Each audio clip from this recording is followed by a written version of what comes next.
Hello everyone, मैं सविता और मैं आप लोगों के आज बहुत ही इंटरेस्टिंग टॉपिक लेके आई हूँ स्पेशली टीचर्स के लिए। बिकॉज टीचर एक ऐसा फील्ड है, टीचिंग एक ऐसा फील्ड है जो मतलब लाइफ का एकदम जो लाइफ जीने का तरीका है ना वो एकदम चेंज कर देता है। तो आइए मैं आज आपको बताती हूँ कि क्या टॉपिक है। सबसे पहले मैं आपको बता दूँ कि मैं एक स्पेशल एजुकेटर की पढ़ाई कर रही हूँ, जिसे स्पेशल बीएड या फिर विशेष अध्यापक के रूप से भी जाना जाता है। तो मैं आप लोगों को बता दूँ कि उसमें मैंने क्या सीखा। मैंने उसमें सीखा है multi sensory learning. Multi sensory learning बहुत ही इफेक्टिव लर्निंग है उन बच्चों के लिए या उन क्लास के बच्चों के लिए नहीं कहूँगी, क्योंकि इसमें किसी एक के लिए नहीं है। मान लो आप मतलब हम लोग क्या करते हैं ना, जब हम लोग पढ़ाते हैं, जब हम क्लास लेते हैं 45 मिनट की हमारी क्लास होती है, उसमें हमारे 50 बच्चे होते हैं, किसी किसी स्कूल में 100 बच्चे भी होते हैं, किसी में 30 बच्चे होते हैं, किसी में 10 भी होते हैं।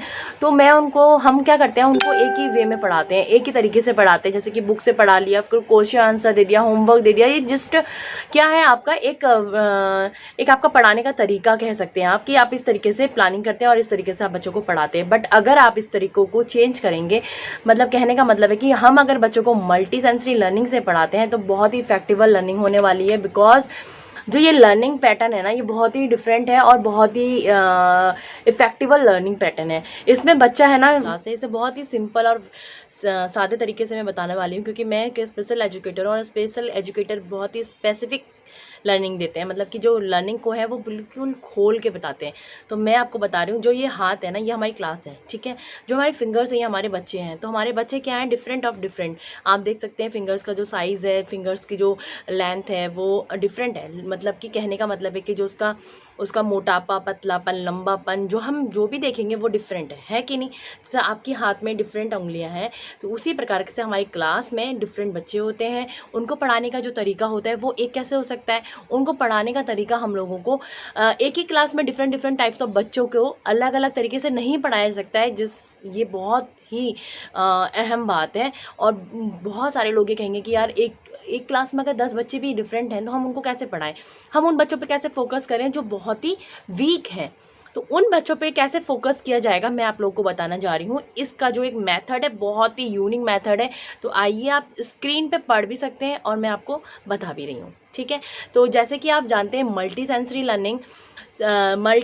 लर्निंग में आप क्या पढ़ाते हैं बच्चों को, इसके बारे में समझते हैं और कैसे पढ़ाते हैं आप। मल्टी सेंसरी लर्निंग में first, facilitating auditory, visual and kinaesthetic learning styles. ये इस स्टाइल से हमें बच्चों को पढ़ाना है। तो आइए इसको डीप समझते हैं। हिंदी में मैं आपको इसको अनुवाद बताती हूँ। तो इसकी जो लर्निंग प्रोसेसिंग है वो कैसे होगी। सबसे पहले कि देखो, इसमें बहुत ही ज़्यादा मैं डीप जाने वाली हूँ, क्योंकि स्पेसिफिक लर्निंग ही आपको ज़्यादा अच्छे समझ में आने वाली है।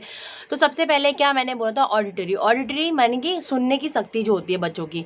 दूसरा क्या है, विजन यानी विजुअल, यानी देखने की शक्ति जो होती है बच्चों की, ठीक है ना। उसके बाद है किनेस्थेटिक्स जो है, उसमें क्या है, गतिशील होकर हम बच्चों को पढ़ाते हैं। तो जैसे कि आपने देखा होगा मैथ की क्लास में हम लोग टीचर्स मोस्टली क्या होते हैं, जैसे प्लस सिखाया टीचर ने, तो प्लस को 2+2 दे देती है और बच्चों से बोलती है कि आपको इसको करना है, आपको इस तरीके से लाइन खींचनी है और उसके बाद आपको उसका आंसर 4 आएगा, ठीक है। फिर बच्चों से करवाते हैं। तो ये क्या करवा रही है टीचर, किनेस्थेटिक्स लर्निंग, यानी कि उसको गतिशील होकर पढ़ा रही है, तो बच्चों को जल्दी समझ में आता है। तो ये मैथ के मेथड में बता रही हूँ। ऐसे ही हम और भी कई चीज़ों में ये चीज़ विधि को जो है वो अपना सकते हैं। तो जब हमारी क्लास में क्या होगा कि कुछ बच्चे सुन के अच्छा करते हैं, कुछ बच्चे बोलकर अच्छा करते हैं, कुछ बच्चे कर मतलब कि किसी भी चीज़ को जैसे क्राफ्टिंग में, सपोज दैट कि क्राफ्टिंग ही ले लो। अगर आप किसी को कमल बनाना सिखा रहे हो या किसी को ड्राइंग करना सिखा रहे हो, तो कोई बच्चे ड्राइंग में अच्छे होते हैं, कोई बच्चे मैथ में अच्छे होते हैं, कोई साइंस में अच्छे होते हैं। तो उसका क्या है ना, उनका जो तरीका है पढ़ने का वो डिफरेंट है, वो और बच्चों से अलग है। तभी तो वो कोई बच्चा आर्ट ले रहा है, कोई बच्चा इकोनॉमिक्स ले रहा है, कोई बच्चा साइंस ले रहा है, इसीलिए क्योंकि डिफरेंट इनका जो ब्रेन है वो डिफरेंट है। अब जैसे मैंने बताया कि कुछ बच्चे सुनकर अच्छा करते हैं, तो कई लोगों को हो रहा होगा क्या सुनकर अच्छा करते हैं, हम लोग तो उसको बोलते हैं वो सुनते नहीं। तो हम लोग को क्या सिखाना है कि हमें उनकी जो ये पढ़ने की जो उनके अंदर कहीं ना कहीं छुपा हुआ, कहते हैं ना, बच्चा जब हनुमान जी वाली कहानी मेरे को याद आ रही है यहाँ पर, जो उनको वो भूल गए थे अपनी कुछ शक्तियों को, उनको याद दिलाई गई थी। तो वो उसी तरीके से जब छोटा बच्चा पैदा होता है ना, तो उसे कुछ याद नहीं होता है, उसे याद दिलाना पड़ता है। ये सब कहीं ना कहीं हमारे ब्रेन में कहीं ना कहीं होता है, बट हमें उतने अच्छे से हम उसको इन्हेंस नहीं कर पाते हैं। तो उसको निखारने के लिए हमें क्या करना है कि हमें सिखाना है, बच्चों को समझाना है, बताना है। जैसे कि अब मान लो, अब कई लोग बोल रहे होंगे यार मैथ में तो बहुत ईजी था, किनेथेटिक्स, अब इसको गतिशील हम हिंदी में कैसे करेंगे। तो आप लोगों ने एक वर्कशीट देखी होगी, आई डोंट नो कि आप लोगों ने देखी नहीं देखी, मगर इस टाइम पे एक वर्कशीट चल रही है जो कि हिंदी की वर्कशीट में बता रही हूँ आपको। तो कहीं पे लिखा है क, और गोले में जैसे अभी मैं आपको वर्कशीट यहाँ पे दिखा देती हूँ एक बार। क लिखा है और क पे हम लोगों को क्या करना है, क ल क प क म शीट दिखा रही हूँ आप लोगों को। तो ये वर्कशीट जो है ये भी एक गतिशील विधि के थ्रू बनाई गई है। तो जो ये अभी आजकल की लर्निंग है ना, टीचर्स हमारे वहीं रह गए, वही 10 साल 12 साल पुरानी जो टीचर्स लर्निंग थी उसी में रह गए। तो हमें अपनी टीचर्स को क्या है, उन लोगों को इन्हांस करना है, निखारना है। उसके लिए तो आपने देखा होगा जब हम बच्चों को टेबल लर्न करने के लिए देते हैं तो बच्चे क्या करते हैं, उसको लर्न करते हैं। जब तक, अभी कई बच्चों को ऐसे होगा, मुझे नहीं पता, और मेरे को तो है ये चीज़, जब तक मैं बोलती नहीं हूँ ना, जब तक खुद बोल बोल के कानों तक मेरी आवाज़ नहीं आती, जब तक मेरे को पढ़ने में एकदम अच्छे से समझ में नहीं आता है।